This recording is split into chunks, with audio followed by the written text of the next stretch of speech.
Jain, and today we are going to learn what is shares, shareholders and many things. देखो last time हमने पढ़ा था company क्या होती है, तो कंपनी को अच्छे समझ लिया था, कंपनी है उसके कैरेक्टरिस्टिक्स। अब देखो कंपनी को बिजनेस रन करने के लिए लार्ज अमाउंट ऑफ कैपिटल की रिक्वायरमेंट होती है। अब इतना large amount of capital company खुद से अरेंज नहीं कर पाती। ऑफ कोर्स सबकी लिमिटेड कैपेसिटी होती है फंड को अरेंज करने की। यही हमारी लिमिटेशन थी किसमें, पार्टनरशिप में और सोल प्रोप्राइटरशिप में, कि वो लिमिटेड फंड ही अरेंज कर पाती थी। तो सेम यहाँ पर भी लिमिटेड फंड अरेंज कर पाएगी। तो इस प्रॉब्लम को, इस जो लिमिटेशन थी उसको साइड करने के लिए ही तो कंपनी फॉर्म ऑफ बिजनेस आया था। तो ये सबसे बड़ी प्रॉब्लम को साइड करने के लिए कंपनी क्या करती है, शेयर्स इशू करती है। अब शेयर्स क्या होते हैं, कंपनी अपनी होल कैपिटल को छोटे छोटे पार्ट्स में डिवाइड कर देती है and each small units are called share. ठीक है, कंपनी की होल कैपिटल है उसको उसने छोटे छोटे पार्ट्स में डिवाइड कर दिया। अब इन छोटे पार्ट्स को, स्मॉल यूनिट्स को कंपनी पब्लिक को दे देती है कि पब्लिक खरीद सके उस यूनिट को, और हर वो स्मॉल यूनिट आपकी शेयर कहलाती है। तो इसकी एक डेफिनेशन भी लिखी हुई है, the capital of the company divide into small units of a definite amount and each small unit is called share. यानी कि कंपनी की पूरी कैपिटल स्मॉल यूनिट्स में डिवाइड हो जाती है। देखो जैसे कि बता रहे थे कि स्मॉल कंपनी है, कंपनी की पूरी होल कैपिटल, पूरी जितनी भी कैपिटल है उसको स्मॉल स्मॉल अमाउंट में उसने डिवाइड कर दिया, और यही आपकी स्मॉल अमाउंट क्या कहलाएगी, शेयर कहलाएगी। एक small unit of the whole part portion of the company is called shares. ठीक है, अब ये शेयर्स कुछ व्यक्ति परचेज कर लेते हैं, कुछ व्यक्ति मतलब हम और आप जैसी जनता परचेज करती है इन शेयर्स को, और बदले में कंपनी को पैसा दे देती है। तो कंपनी को क्या चाहिए, बेसिकली मनी चाहिए बिजनेस ऑपरेट करने के लिए, और शेयर जो व्यक्ति हैं जो परचेज करते हैं शेयर वो ऐसा करते हैं। तो यहाँ पे जो व्यक्ति ने परचेज किया है शेयर वह बन जाता है आपका शेयर होल्डर। ठीक है, और कंपनी को मनी चाहिए तो बदले में मनी दे देते हैं। तो होता क्या है, देखो ये समझते हैं, ABC लिमिटेड एक कंपनी है, ये कंपनी पैसा चाहती है और ऑपरेटिंग द बिजनेस। ये क्या करेगी, शेयर्स इशू करेगी, किसको, एक व्यक्ति को। अब ये जो व्यक्ति हैं जिनने शेयर खरीदा है वह बन जाएंगे आपके शेयर होल्डर। कौन बन जाएंगे, शेयर होल्डर बन जाएंगे। अब ये शेयर होल्डर बदले में क्या करेंगे, पैसा दे देंगे इस कंपनी को। यानी कि इन्होंने क्या करा, अपना पैसा इस कंपनी में इन्वेस्ट कर दिया। तो ये जो इन्वेस्टमेंट हुई ये आपने शेयर्स, इन्होंने क्या है, शेयर्स परचेज करना। ठीक है, परचेजिंग ऑफ शेयर। ठीक है, यहाँ तक अपना क्लियर हुआ। अब देखो यहाँ पर ये जो व्यक्ति शेयर होल्डर बने हैं, ये अपने साथ, इनके साथ कुछ लायबिलिटी ऐड हो गई, क्योंकि इन्होंने कंपनी में एक पार्ट कैपिटल का अपना पैसा दिया है, इनकी एक पार्ट जो है कैपिटल का वो परचेज कर लिया। कंपनी के उतने जितने पार्ट में पैसा दिया है, यानी जितना हिस्सा शेयर होल्डर ने कंपनी को दिया है उतने पोर्शन का ये व्यक्ति कंपनी का मालिक बन जाता है। जैसे कि कंपनी की ये पूरी कैपिटल दी, इसको स्मॉल पार्ट, एक छोटा पार्ट इसको शेयर बोलेंगे। अब इन व्यक्ति ने, जो शेयर होल्डर है, इन्होंने परचेज करा है इस शेयर को, तो अब इतने पोर्शन के ये कौन बन गए, मालिक बन गए। कौन बन जाते हैं, ओनर बन जाते हैं। ठीक है, तो ये ओनर बनते हैं। जब भी शेयर होल्डर जो है कौन बनता है, ओनर बनता है। ठीक है, अब देखो आगे बढ़ते हैं। कंपनी के कुछ टाइप्स होती हैं, जो शेयर्स होते हैं उसके कुछ टाइप्स होते हैं। जैसे कि हमने अभी देखा था कि there are 2 types of share. पहला होता है हमारे इक्विटी शेयर्स, और जिसको हम ऑर्डिनरी शेयर्स भी कहते हैं, और सेकंड होता है हमारे प्रेफरेंस शेयर्स। तो देखो इक्विटी शेयर्स ऐसे शेयर्स होते हैं जिन पर rate of dividend is not fix. यानी कि फर्स्ट कैरेक्टरिस्टिक्स जो है इक्विटी शेयर का वो ये है कि rate of dividend is not fix. Dividend जो मिलता है वो फिक्स नहीं होता, यानी शेयर होल्डर को जो डिविडेंड मिलता है उसकी रेट फिक्स नहीं होती। तो आप सोच रहे होंगे डिविडेंड क्या होता है। तो देखो डिविडेंड वह अमाउंट होती है जो कंपनी अपने शेयर होल्डर को देती है। शेयर होल्डर कौन है, व्यक्ति जिसने कंपनी में पैसा इन्वेस्ट किया है। अब इसने इन्वेस्ट किया तो ये कुछ एक्सपेक्टेशन कर रहा है ना कि इसको हर मंथ कुछ ना कुछ अमाउंट मिलेगी। तो वह जो अमाउंट मिलती है हर मंथ, या फिर 3 मंथ्स में या 6 मंथ्स में, जो भी उनका फिक्स टाइम पीरियड होता है, उसमें जो अमाउंट मिलती है वही अमाउंट आपकी डिविडेंड कहलाती है। यानी कि डिविडेंड वह अमाउंट होती है जो कंपनी अपने शेयर होल्डर को देती है। किसके बदले, उस अमाउंट के बदले जो शेयर होल्डर ने कंपनी में इन्वेस्ट किया है उसके बदले कंपनी शेयर होल्डर को पैसा देती है। हर मंथ वही आपकी डिविडेंड कहलाती है। यानी शेयर्स पे जो इंटरेस्ट अपन क्या जाते हैं मिलता है, वह डिविडेंड के नाम से जाना जाता है, इंटरेस्ट नहीं, डिविडेंड के नाम से जानते हैं। ठीक है, इस पे रेट ऑफ डिविडेंड फिक्स नहीं होती, यानी इक्विटी शेयर्स पे रेट ऑफ डिविडेंड फिक्स नहीं होगी। तो भाई फिक्स का हमने क्यों दिया है, क्योंकि यहाँ पे प्रेफरेंस शेयर्स जो होते हैं इन पे रेट ऑफ डिविडेंड फिक्स होता है।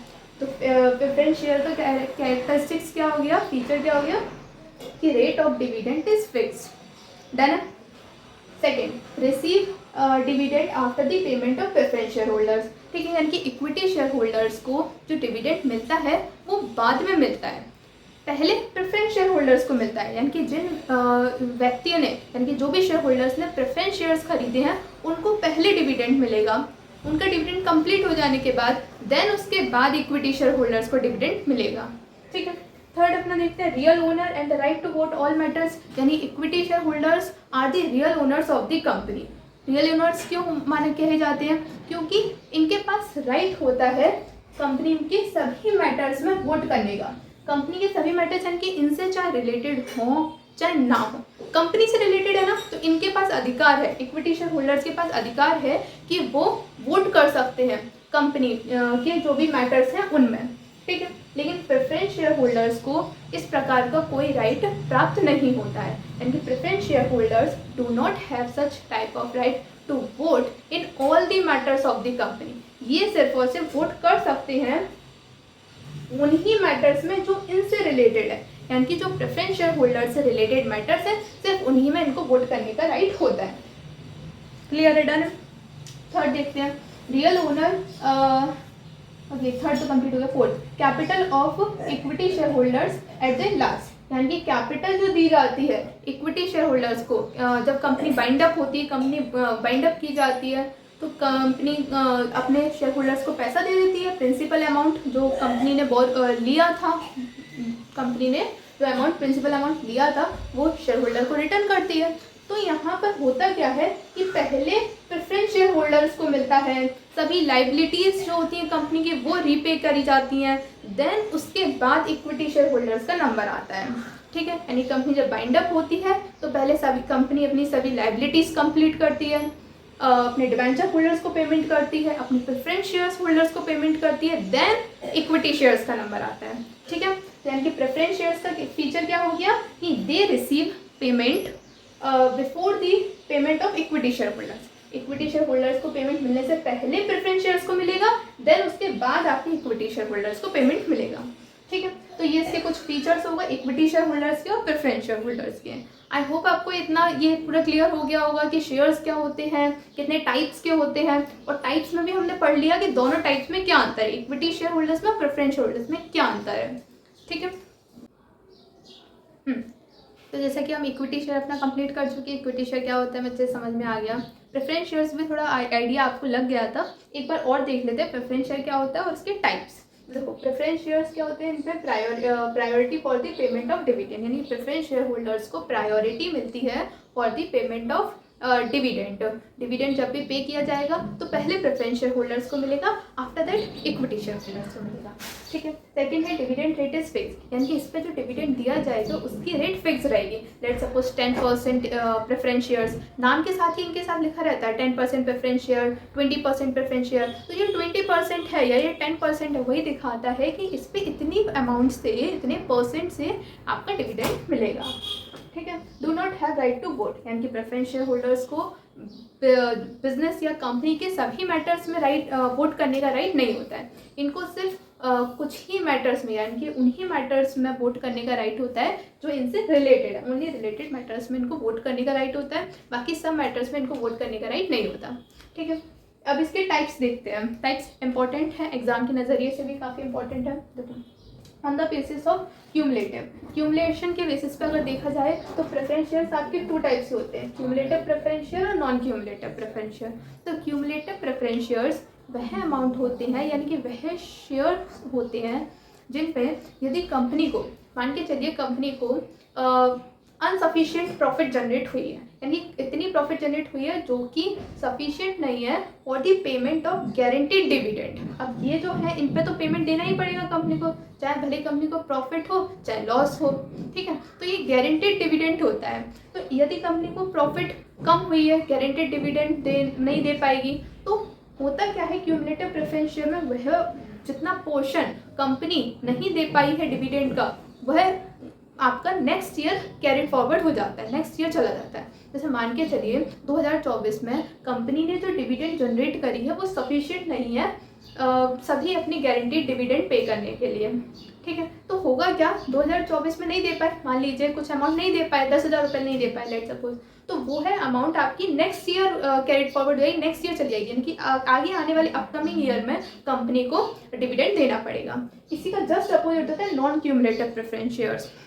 इसमें क्या होता है कि अगर कंपनी को अनसफिशिएंट प्रॉफिट हुआ है, नहीं पे कर पा रही है, लेकिन वह अमाउंट आगे नेक्स्ट ईयर में ट्रांसफ़र नहीं होती, जितना कंपनी पे कर पाई बहुत बढ़िया, वेरी गुड, लेकिन जो कंपनी नहीं पे कर पाई वह अमाउंट आपकी नेक्स्ट ईयर ट्रांसफ़र नहीं होती, तो फिर क्या होता है, वह अमाउंट लैप हो जाती है और वहीं ख़त्म हो जाती है, उसके कोई आगे जिक्र नहीं किया जाता कंपनी में, ठीक है। सेकंड हम देखेंगे on the basis of conversion. Conversion के बेसिस पे भी हमारे shares preference shares two types के होते हैं, कन्वर्टेबल और नॉन कन्वर्टेबल। देखो कन्वर्टेबल प्रेफरेंस शेयर्स वह प्रेफरेंस शेयर्स होते हैं जो कि कन्वर्ट हो सकते हैं इनटू इक्विटी शेयर्स, ऐसे प्रेफरेंस शेयर्स जो कि कन्वर्ट हो सकते हैं इक्विटी शेयर्स में after a certain period of time, कुछ समय बाद कंपनी के shares preference shares equity share में कन्वर्ट हो सकते हैं, वही शेयर्स आपके कन्वर्टेबल प्रेफरेंस शेयर्स कहलाते हैं।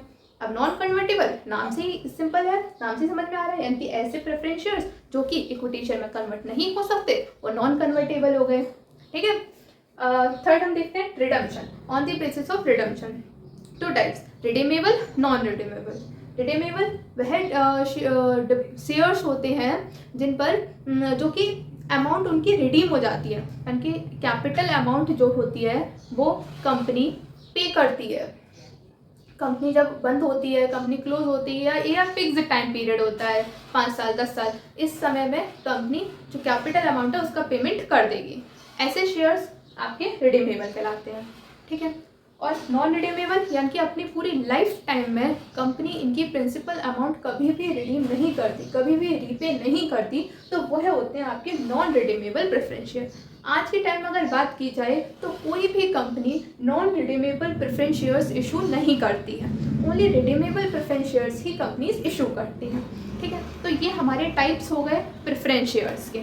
आई होप इक्विटी शेयर्स क्या होती हैं, प्रेफरेंस शेयर्स होते क्या होते हैं, ये आपको अच्छे से क्लियर हो गया होगा, एकदम क्रिस्टल क्लियर हो गया होगा क्या डिफरेंस होते हैं दोनों में, ठीक है। अब इसके नेक्स्ट अब हम पढ़ना शुरू करेंगे कि कंपनीज इशू करती हैं शेयर्स, तो वो कैसे इशू करती हैं, क्या प्रोसेस होती है शेयर्स को इशू करने की, ये हम नेक्स्ट वीडियोज़ में करेंगे।